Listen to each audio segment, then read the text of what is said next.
Amados irmãos em Cristo, em nome de Jesus, que a paz do Senhor esteja com todos, que o Senhor abençoe vocês todos e os guarde. Em nome de Jesus, estamos aqui para mais um dia de aula que o Espírito Santo vai nos dar, que nós contamos com a dependência exclusiva do Espírito Santo. E eu peço em nome de Jesus que venha nos abrir o entendimento para a Tua palavra, ó Espírito amado. Em nome de Jesus, Espírito bendito de Cristo, por graça e misericórdia de Ti, estamos aqui na Tua presença e queremos entender a Tua palavra, aquilo que vai nos edificar, nos consolar, nos ensinar, nos disciplinar. Que o Senhor fale conosco, Pai. Nos abre o entendimento para a Tua palavra, que não falemos nada de acordo com a nossa carne, mas de acordo com a Tua vontade, ó Deus. Vem dar a aula para nós, para a honra, e que tudo seja para a honra e glória do Teu santo nome. Em nome de Jesus, amém. Vamos falar sobre o capítulo 6, né? O capítulo 6, né? Aqui, deixa eu botar aqui. O capítulo 6 e o capítulo 7, né, que fala mais sinais e prodígios de Deus através de Eliseu, certo? Do versículo 1 a 7, os discípulos dos profetas do Instituto Bíblico de Eliseu, né, vamos chamar assim, né, ele tinha uma escola de profeta, e vamos chamar então essa escola de profeta de Instituto Bíblico de Eliseu, né? Pediram a Eliseu para irem ao Jordão a fim de pegarem cada um uma viga com a finalidade de fazer uma casa maior em que pudessem habitar nela, pois a que eles moravam era muito pequena e tinham bastante já pessoas inscritas, né, nesse Instituto Bíblico. Glória a Deus. Eliseu era para eles um guia, um orientador, certo? Um orientador em que confiavam muito. E um deles lhe disse que faziam questão que ele fosse com eles. Olha só, vamos ver isso? Vamos ver. Versículo 1. Disseram os discípulos dos profetas a Eliseu: eis que o lugar em que habitamos contigo é estreito demais para nós. Vamos, pois, até o Jordão, tomemos de lá cada um de nós uma viga e construamos um lugar em que habitemos. Respondeu Eliseu: ide. Disse um: serve-te de ires com os teus servos. Ele tornou e falou: eu irei. Quer dizer, a companhia de Eliseu era agradável para eles, né? Eles gostavam, ele era um líder respeitado, um líder que não regia com vara de ferro, com maldade, mas os disciplinava em amor. E é assim que nós temos que fazer, né? Disciplinar as pessoas, admoestar com amor, certo? Enquanto um deles derribava um tronco, está falando aqui, enquanto um deles derribava um tronco, o seu machado, que era emprestado, caiu na água e ele clamou a Eliseu ajuda.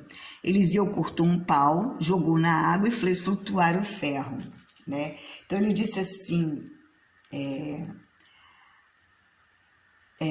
ai, meu senhor, por que era emprestado?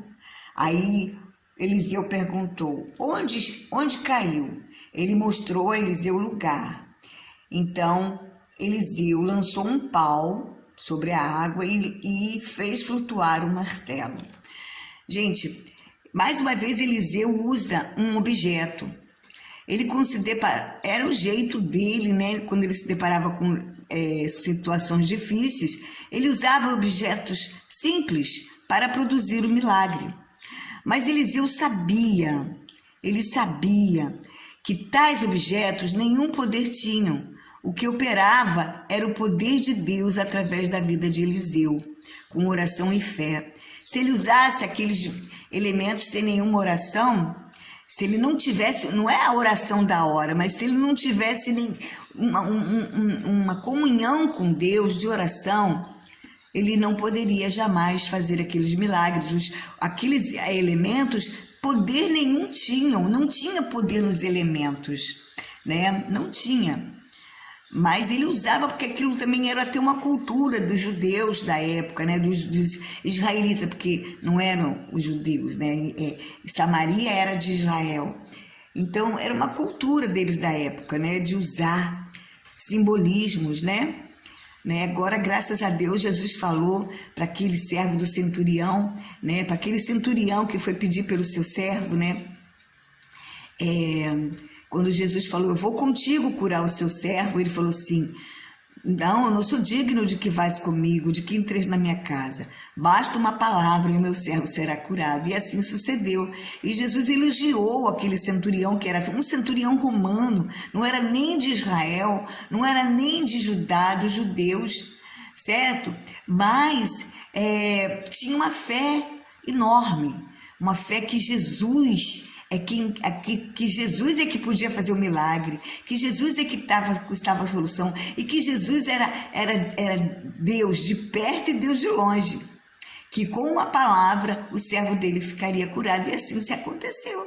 Jesus falou, grande é esta fé, Jesus ainda falou, nem mesmo em Israel achei fé como essa. E é verdade, né? Eu creio assim, dessa forma, para a glória do nome de Jesus, eu creio que basta uma palavra. Eu não preciso usar de elementos, eu não preciso estar do lado de uma pessoa para que ela seja curada, certo? É claro que Jesus falou que se impuseres as mãos sobre os enfermos, eles ficarão curados, eu sei disso. Mas eu creio que Deus é Deus de perto, se eu botar as mãos em cima do enfermo, e é Deus de longe, que se eu não estiver perto do enfermo, Jesus manda uma palavra e ele será curado, o enfermo será curado. Eu tenho até um testemunho de uma pessoa que me mandou um WhatsApp enganado, achando que me conhecia, né? Achando que eu era uma outra pessoa, e aí quando eu falei que eu não era essa pessoa, ela, ai, desculpa, né, me perdoa. Aí eu falei, sem problemas, a gente tem que aproveitar as oportunidades, viu? Igual Paulo fala, aproveitar as oportunidades. Eu aproveitei essa oportunidade que ela mandou um WhatsApp para mim me enganar, ela era uma senhora. Aí eu falei, então tudo bem, sem problemas, e pode até botar meu número nos seus contatos, se você algum dia precisar de oração, precisar de ajuda, conversar comigo, conversar com alguém ou apenas desabafar, ter alguém apenas para te escutar, pode contar comigo, pela graça que o Senhor Jesus me conceder. Aí ela disse, ai, que bom, eu estava tentando contatar com essa pessoa que eu liguei mandei o WhatsApp para a senhora enganado, achando que era essa pessoa só para dar notícias. Quer dizer, ela nem conhecia o Senhor, ela não estava nem pedindo oração, ela não estava mandando um WhatsApp para pedir oração. Mas Deus estava encaminhando tudo para aquilo. E aí eu falei, ela falou, porque nós temos uma amiga muito em comum que está muito doente, e está no hospital com os rins parou, e está com o coração inchado e a pressão muito alta, não abaixa de jeito nenhum, ela está no CTI. Aí me deu o nome dela, eu orei por esta pessoa, orei com fé, certo? E até quando eu orei, eu senti uma emoção, né? Eu fui franca com Deus, né? A gente tem que ser, né? Porque conhece tudo dentro de nós. Eu fiz, Jesus, eu nem conheço a mulher para estar com tanta emoção no meu coração assim, querendo que ela fique curada, né? Claro que eu quero, quando eu oro para uma pessoa, eu quero que ela fique curada, eu quero que ela seja abençoada, se eu conhecer ou não, é claro. Mas assim, deu a ponto de eu chorar, sentir emoção, já era a presença de Deus ali.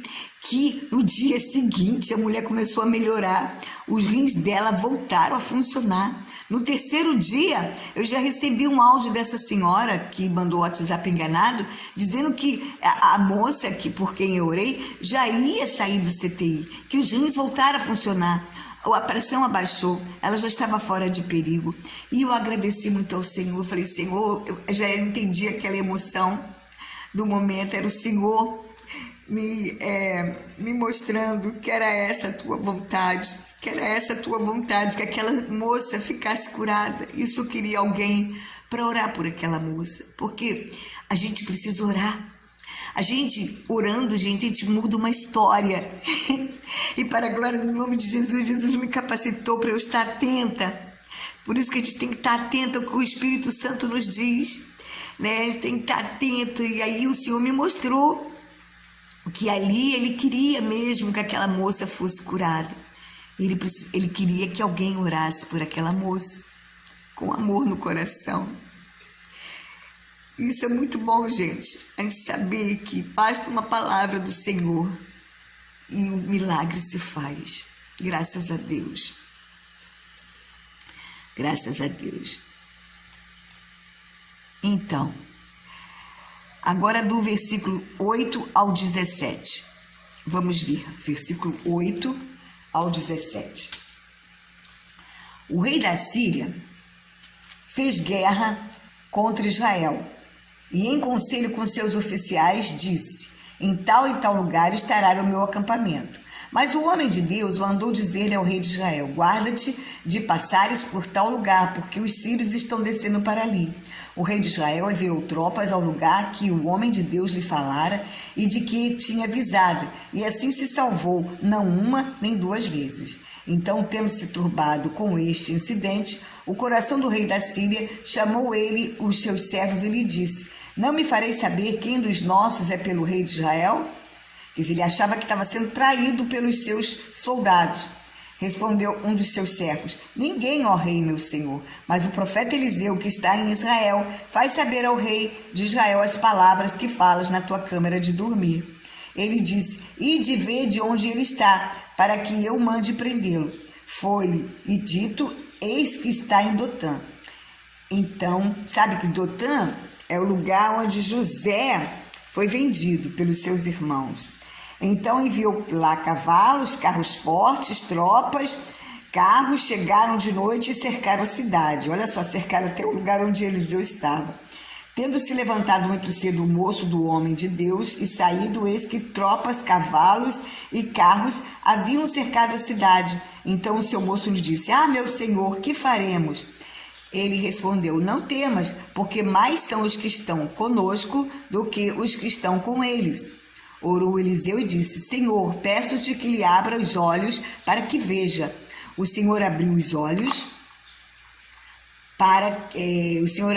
do moço, e ele viu que o monte estava cheio de carros, cavalos de fogo, carros de fogo em redor de Eliseu. E como desceram contra ele, orou Eliseu e disse: fere, Senhor, esta gente de cegueira. Glória a Deus. Feriu de cegueira conforme a palavra de Eliseu. Olha só, Deus atendendo a nossa palavra, né? Então Eliseu lhes disse: não é este o caminho, nem esta cidade, segundo, segue-me e guiar-vos-ei ao homem que buscais. E os guiou a Samaria. Gente, olha que maravilha. O rei da Síria fez de novo, ele não desistia, sabe? O rei da Síria, ele não desistia. Mas Eliseu avisava sempre ao rei de Israel, que era Jorão, sabe? Ele avisava, para não passar por tal lugar, a fim de evitar os sírios. E Israel enviava tropas ao lugar e se salvava. Olha só como é que Eliseu ajudava Israel, Deus, né, através de Eliseu. Então o rei da Síria desconfiou de que alguns dos seus soldados estavam traindo e contando ao rei de Israel onde eles iriam estar. Então um deles respondeu que era Eliseu, que ficava sabendo de todos os planos do rei e avisava ao rei de Israel. Irritado, o rei da Síria enviou cavalos, carros e fortes tropas. Olha só, precisava isso tudo para pegar Eliseu. Foi quando o seu moço, aquele que estava no lugar de Eliseu, que estava no lugar de Geazi, certo? Viu as tropas e ficou apavorado. Eliseu, tranquilamente, cheio de fé, pediu a Deus que abrisse os olhos daquele rapaz para ver o mundo espiritual. Gente, é assim que acontece ao nosso redor. Eu não sei se a primeira e segunda epístola de Pedro fala que o diabo é o nosso inimigo, ele vive ao nosso derredor, procurando alguém para devorar. Mas também ao nosso derredor vêm as tropas de Deus, os carros de fogo, para nos proteger. Os anjos e arcanjos descem para nos proteger, conforme fala em Hebreus. Eu vou lá rapidinho. Hebreus.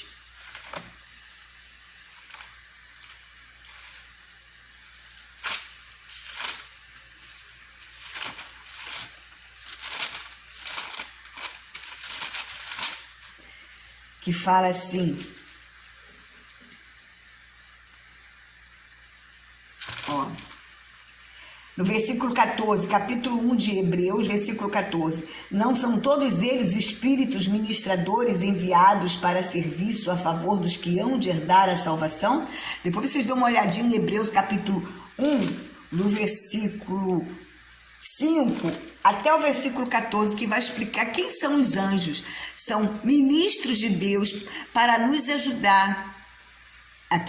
Aqueles que vão herdar a salvação. Então, ali estavam os ministros de Deus, os anjos do Senhor, todos com carros de fogo ali para proteger Eliseu, né? E aí, Eliseu preferiu que os anjos, né, fizesse apenas uma coisa, não matasse aqueles homens, mas fere eles de cegueira, né? Não foi uma cegueira, conforme fala aqui, ó. Não foi que fala que quando os sírios desceram contra Eliseu, ele orou pedindo a Deus que os ferisse de cegueira. Creio que essa cegueira foi temporal, também parcial, temporal e parcial. Sim, foi temporal porque foi apenas por um tempo. Foi parcial por quê? Para não reconhecer, nem identificar, não reconhecerem Eliseu, e nem identificar o lugar que falaram onde ele estava. Vamos ler o versículo 19 e o 20. 19 fala assim: então Eliseu lhes disse, não é este o caminho, nem esta cidade, segundo, segue-me e guiar-vos-ei ao homem que buscais. E os guiou até Samaria. Tendo eles chegado a Samaria, disse Eliseu, o Senhor, ó Senhor, abre os olhos destes homens para que vejam. Abriu o Senhor os olhos e viram, e eis que estavam no meio de Samaria. Jesus, olha que coisa linda, né? Maravilhoso. A gente pode pedir também, que muitas vezes os olhos dos nossos familiares estão cegos, não estão vendo o mundo espiritual, não estão vendo as maravilhas do Senhor. E a gente tem que pedir para que Deus abra os olhos dos nossos amigos, dos nossos entes queridos. Abre os olhos espirituais deles para que eles vejam a maravilha da lei do Senhor, né? As maravilhas do Senhor, né? Aí Jorão, rei de Israel, perguntou a Eliseu, que eu posso ferir eles? Aí Eliseu falou, não, os poupa. E mandou que desse de comer a esses soldados que foram contra Eliseu, porque não era em confronto de guerra, não era uma guerra. Eles estavam ali para atacar apenas Eliseu. E Eliseu pagou o mal com o bem, os guiou, não fez mal nenhum a eles, os guiou até ali para que fossem levados pelo poder de Deus. Eliseu deixou apenas que o poder de Deus se encarregasse de tudo. O rei da Síria resolveu não mais fazer esses ataques repentinos a Israel, mas quando tivesse que guerrear, marcasse com eles uma guerra justa, uma guerra onde Israel pudesse se preparar, certo? Amém. Agora do versículo 24 ao 33, vamos ver. Depois disso, ajuntou Ben-Hadad, rei da Síria, todo o exército e subiu e sitiou Samaria. Quer dizer, ele não desistia mesmo, né? Sitiou Samaria. Houve grande fome em Samaria. Eis que a sitiaram a ponto de vender a cabeça de um jumento por 80 siclos de prata e um pouco de esterco de pombas por 5 siclos de prata. Passando o rei de Israel pelo muro, gritou-lhe uma mulher, acode-me, meu senhor. E lhe disse, se o Senhor... Aí o Jorão falou assim para ela, se o Senhor não te acode, de onde te acudirei eu? Da eira do lugar, quer dizer, eu não sou capaz, eu não sou Deus, como eu vou te ajudar? Também estou precisando, né? Aí ela pegou e explicou que ela combinou com uma amiga dela que uma primeiro matasse o seu filho para comer, depois no outro dia seria a outra que matasse o seu filho para comer. O dela foi morto primeiro, elas comeram. No dia seguinte, a mulher não quis matar o filho dela, a mulher que concordou com ela, e escondeu o filho, né? Aí, o rei Jorão, quando viu essas palavras, ele ficou indignado, né? E ele rasgou as suas vestes quando passava pelo muro, né? E o povo, rasgou as suas vestes quando passava pelo muro. O povo olhou e viu que trazia pano de saco por dentro sobre a pele. Quer dizer, ele vestia, rasgou as suas vestes porque foi o muro que passou, que rasgou, né? Não foi que ele quis de propósito. Então ele vestia pano de saco, quer dizer, ele estava em arrependimento. Ele estava em tristeza profunda e arrependimento pela fome que estava acontecendo ao lugar, né, a Samaria. Aí ele ficou com raiva de Eliseu, pretendendo matá-lo. Vamos ler aqui. Disse o rei, no versículo 31, assim me faça Deus o que bem lhe aprouver, se é a cabeça de Eliseu, filho de Safate, lhe ficar hoje sobre os ombros. Né? Quer dizer, ele quis matar Eliseu, porque ele... Ai, desculpa, gente. Porque ele... Ih, meu pai, eu errei aqui, Jesus. Ele quis matar Eliseu. Ai, meu Deus. Aqui, eu errei aqui. Ele detestava Eliseu, mas só o tratava bem por ser homem de Deus. E na cabeça de Jorão, Eliseu teria a obrigação de proteger Israel com oração e milagres.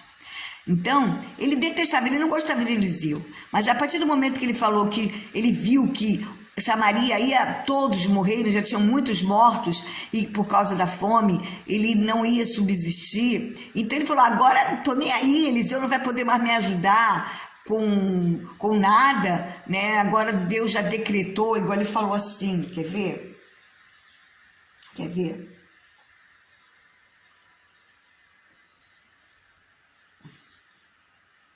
Deixa eu ver aqui. Que mais, no versículo 33, que mais coisa esperaria eu do Senhor? Ele já estava sem fé, né? Ele já estava sem fé. Ele falou, não vou esperar mais nada do Senhor, então vou matar Eliseu, não preciso mais desse Eliseu. A gente tem que ter cuidado. Enquanto a gente precisa de alguém, a gente está usando esse alguém, tratando esse alguém bem. Mas quando a gente vê que não precisa mais, despreza essa pessoa, não precisa matar. Só em você desprezar e tratar mal, você já está matando a alma dela. Porque ela pode guardar uma mágoa de você e aí ir para o inferno, que a pessoa que morre com mágoa, ela não obtém a salvação. Porque se ela não perdoou o próximo dela, como ela será perdoada por Deus? Que Jesus falou, certo? Então, a gente tem que ter cuidado. Enquanto a gente precisa de alguém, está tratando bem, depois que não precisa mais, aí vai desprezar, vai tratar mal. Não é assim que tem que ser, certo? A gente tem que tratar bem, independentemente se ela vai nos ajudar ou não, né? Jesus falou que a nossa mão esquerda deve esquecer o que a nossa mão direita fez. Quer dizer, tudo aquilo que a gente fizer de bom para alguém tem que ser para a gente não se gabar, não se orgulhar porque fez de bem, certo? E aquilo que a pessoa fez de bem para nós, sempre lembrar, isso sim, sempre lembrar. E nunca, só porque ela parou de fazer o bem para nós, desprezar essa pessoa e querer mal a ela. Não podemos fazer assim. Nós não temos que ter amizade por interesse, certo? Quando o rei chegou a Israel, Eliseu profetizou que iria ter abundância no dia seguinte. E o capitão duvidou, dizendo que ainda que Deus abrisse as janelas dos céus, que não poderia suceder isso. Quer dizer, com a incredulidade não adianta, você não consegue receber as bênçãos de Deus. Quer ver no versículo, capítulo 7, agora versículo 2, que fala assim... Porém, o capitão a cujo braço o rei se apoiava respondeu ao rei de Israel. Respondeu ao homem de Deus, desculpa. ainda que o Senhor fizesse janelas no céu, poderia suceder isso? Aí o profeta Eliseu falou assim para ele: eis que tu verás com os teus olhos, porém disso não comerás. Porque Deus já tinha mostrado a Eliseu que por causa da falta de fé daquele capitão, ele não subsistiria. Certo? A mesma coisa, a gente precisa ter cuidado. Vamos lá de novo em Hebreus, agora capítulo 3. Hebreus, capítulo 3.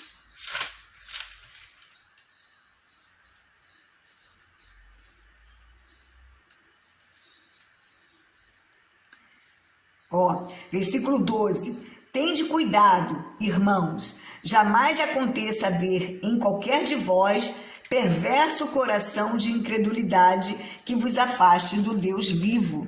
Certo? Certo? No versículo, agora capítulo 7, do 3 ao 8. Quando os homens, 4 leprosos, estavam à entrada da porta, os quais disseram uns aos outros: para que estaremos nós aqui sentados até morrermos? Se dissermos entremos na cidade, haverá fome na cidade e morreremos ali. Se ficarmos sentados aqui, também morreremos. Vamos, pois, agora e demos conosco no arraial dos sírios. Se nos deixarem viver, viveremos. Se nos matarem, tão somente morreremos. Levantaram-se ao anoitecer para se dirigirem ao Israel dos sírios, e tendo chegado à entrada do arraial, eis que não havia lá ninguém, Versículo 6. Porque o Senhor fizera ouvir no arraial dos sírios ruído de carros e de cavalos, e o ruído de um grande exército, de maneira que disseram uns aos outros: eis que o rei de Israel alugou contra nós os reis dos heteus e os reis dos egípcios, para virem contra nós. Pelo que se levantaram e, fugindo ao anoitecer, deixaram as suas tendas, os seus cavalos, os seus jumentos e o arraial como estava, e fugiram para salvar a sua vida. Chegando, pois, aqueles leprosos à entrada do arraial, entraram numa tenda, e comeram e beberam, e tomaram dali prata e ouro e vestes, e se foram, e os esconderam. Voltaram, entraram em outra tenda, e dali também tomaram alguma coisa e a esconderam. Certo? Então, até o versículo 8, certo? Eles falaram assim: bem, nós vamos morrer aqui, ou de lepra e de fome, de lepra e de fome.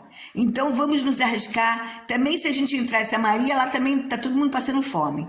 Então, vamos ao arraial dos sírios, pegar comida. E quando lá chegaram, não havia ninguém. Quer dizer, muitas vezes nós temos que partir para cima do inimigo, não ficar esperando o inimigo nos afrontar. Não ficar esperando. Às vezes a gente não obtém as bênçãos por falta de ação, certo? Às vezes nem é por falta de fé. A gente tem fé, mas a fé sem obras é morta. Você precisa acompanhar a fé de ação, certo? A fé sem obras é morta. A gente pode ter fé, mas se a gente não agir mediante a fé, não adianta nada. E eles, muitas vezes, tem que partir para cima do inimigo. E como hoje a gente parte para cima do inimigo? Que o nosso inimigo é o diabo, o nosso adversário. Que Satanás quer dizer adversário.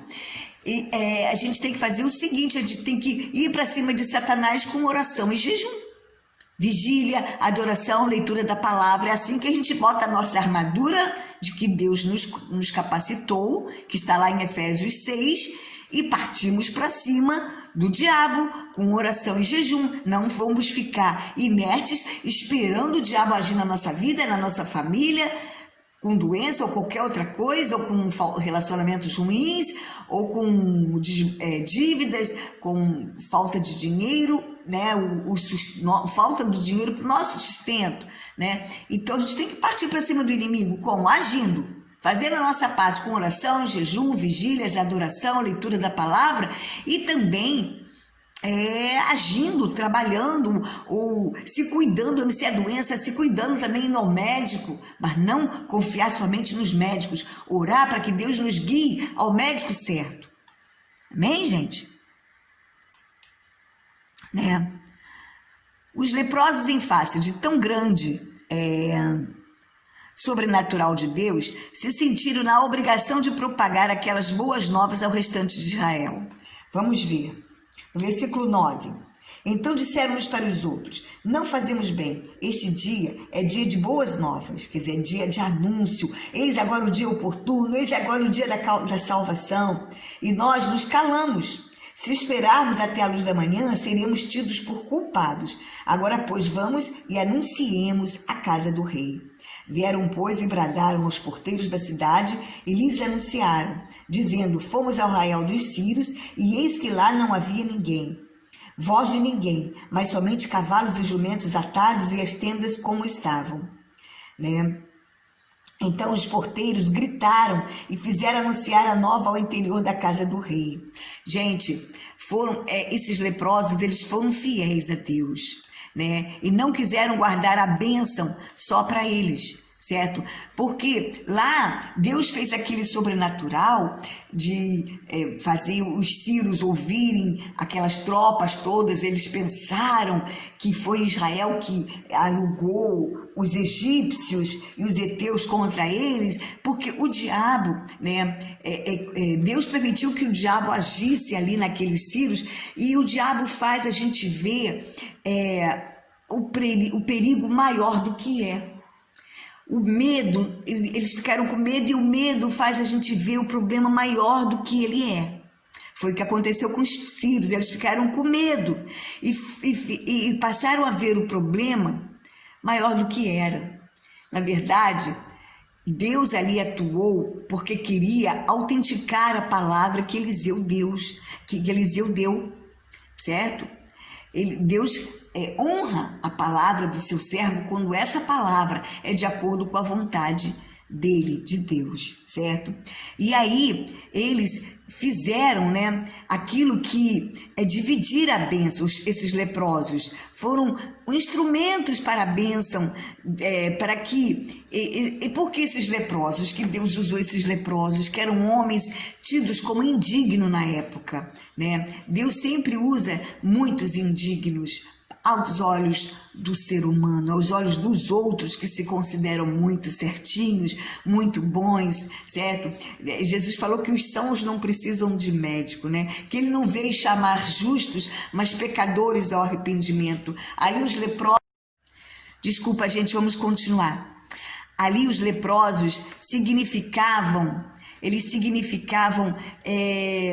os indignos, os pecadores, aqueles que eram lixo, certo? Eles não podiam ficar dentro da cidade. Então, eles fora da cidade puderam estar mais perto do arraial dos sírios, para poder ir lá. E aí foi Deus que colocou isso no coração dos leprosos. Para depois, Deus também colocou no coração dos leprosos: vai guardar a bênção só para vocês? Hoje é agora o tempo oportuno. Hoje é o dia da salvação. Leve salvação ao seu próximo, né? Como é que a gente pode também amar o nosso próximo como a si mesmo, conforme esses leprosos, né? Fazendo com as pessoas aquilo que você gostaria que fizesse consigo, que as pessoas fizessem consigo, certo? Então é assim que nós temos que agir, e foi assim que esses leprosos agiram, certo? Foram usados por Deus para abençoar Israel e para cumprir a palavra de Eliseu, certo? Foram instrumentos. A gente tem que se deixar ser como esses leprosos, se deixar que sejamos instrumentos, em nome de Jesus, para louvar o nome do Senhor, para bendizer, para anunciar o tempo oportuno, o dia da salvação, o dia da alegria do nosso Deus, certo? Então, bradaram aos porteiros, estes avisaram a boa nova ao rei, que ficou com medo. Vamos ver aqui, no versículo 12. Levantou-se o rei de noite e disse aos seus servos: agora eu vos direi o que é que o rei dos sírios nos fizeram. Bem sabem eles que estamos enfaimados, quer dizer, cheios de fome. Por isso, saíram do arraial e se esconderam pelo campo, dizendo: quando saírem da cidade, então os tomaremos vivos e entraremos nela. Jorão não creu. Ele não creu, ele estava com falta de fé, porque ele queria fazer maldade com Eliseu, certo? Queria fazer maldade com Eliseu, queria matar Eliseu. A gente tem que ter cuidado com os nossos sentimentos, viu? Os nossos maus sentimentos nos afastam de Deus, nos tiram a nossa fé, certo? No versículo 13, então um dos seus servos respondeu e disse: tome-se, pois, 5 dos cavalos que ainda restam na cidade, pois toda a multidão de Israel que ficou aqui do resto terá a mesma sorte da multidão dos israelitas que já pereceram. Enviemos homens e vejamos. Tomaram, pois, 2 carros com cavalos e o rei, e enviou os homens após o exército dos sírios, dizendo: ide e vede. Foram após eles até o Jordão, e eis que todo o caminho estava cheio de vestes, de armas, que os sírios, da sua pressa, tinham lançado fora. Quer dizer, para não levar muito peso, fugindo, né, largavam tudo pelos caminhos. Voltaram os mensageiros e anunciaram ao rei. Então saiu o povo e saqueou o arraial dos sírios, e assim se vendia 1 alqueire de flor de farinha por 1 ciclo e 2 de cevada por 1 ciclo de prata, segundo a palavra do Senhor. Gente, aqui eu esqueci de explicar que a cabeça de jumento naquela época era a carne mais inferior e mais barata, então estava sendo vendida muito cara. E o esterco de pomba servia de combustível para refogar a carne. Também era a coisa mais simples para se usar como combustível, mais barata, e estava sendo vendido muito caro, né? O tempo de carestia mesmo, o tempo de fome, porque tinha escassez. E aí, quando Eliseu falou que no dia seguinte aquilo tudo mudaria e teria abundância, o capitão não creu. Ele falou: como é que só se Deus abrir a janela do céu? Mas nem se Deus abrir a janela do céu vai acontecer.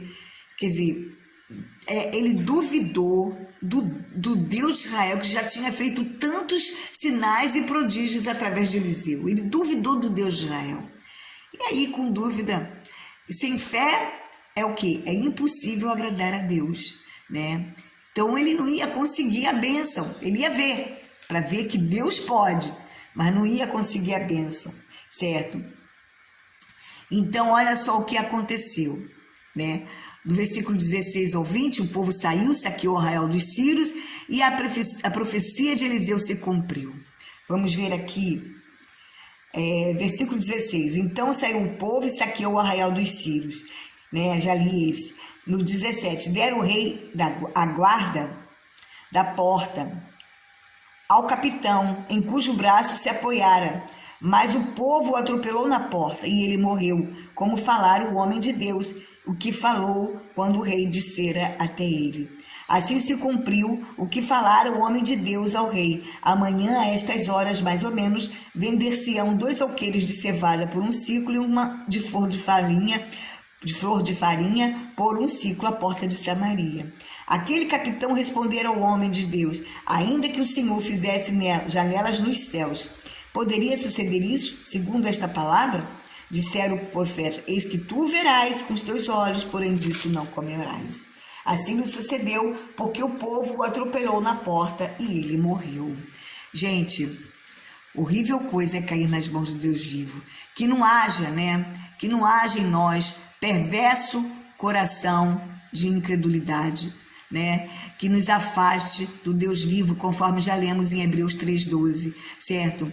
O povo, porque quando profetizamos aquilo que Deus quer, que vem da parte de Deus, como fazemos ai meu Deus, eu tô para sublinhar muito mal, meu Deus. Quando vem da parte de Deus, o que nós estamos profetizando, que realmente é Deus que falou, é Deus que quer, ouvimos verdadeiramente a voz do Espírito. Vamos lá em Jeremias 1, versículo 12, olha o que acontece. Jeremias 1, versículo 12. Disse-me o Senhor: viste bem, porque eu velo sobre a minha palavra para a cumprir, certo? Deus, ele vela pela palavra, pela sua palavra para a cumprir. Então, se a gente está fazendo a vontade de Deus, certo? Se estamos fazendo a vontade de Deus, certo? E essa vontade, a gente está obedecendo e profetizando com ouvidos para ouvir a voz do Espírito Santo, pode contar que Deus vai fazer, porque Ele vela pela palavra dele para a cumprir, certo? Ele vela pela palavra dele para cumprir. Cuidado para que não haja em vós perverso coração de incredulidade.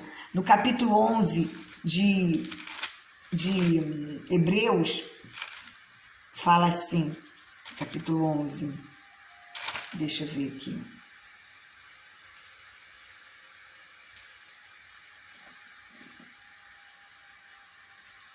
Ai, meu Deus. 11, peraí. No versículo 6, capítulo 11 de Hebreus, versículo 6. De fato, sem fé é impossível agradar a Deus, porquanto é necessário que aquele que se aproxima de Deus, olha bem, presta atenção no que eu vou dizer. É necessário que aquele que se aproxima de Deus creia que ele existe e que se torna galardoador daqueles que o buscam. Então, se quer ser galardoado por Deus, quer os presentes de Deus, quer a recompensa da vida eterna, quer as bênçãos dele na tua vida, busca Deus. Ele galardoa aqueles que o buscam. Amém. Fiquem com Deus em nome de Jesus. Que Deus os abençoe e os guarde. Que Deus resplandeça a luz do rosto dele sobre vocês e vos dê a paz. Em o nome de Jesus e a proteção por onde vocês andarem. Obrigada por assistirem até aqui. Fiquem com Deus e que Deus complete, em nome de Jesus, através do Espírito Santo, no coração de vocês, estas palavras. Amém. Em nome de Jesus.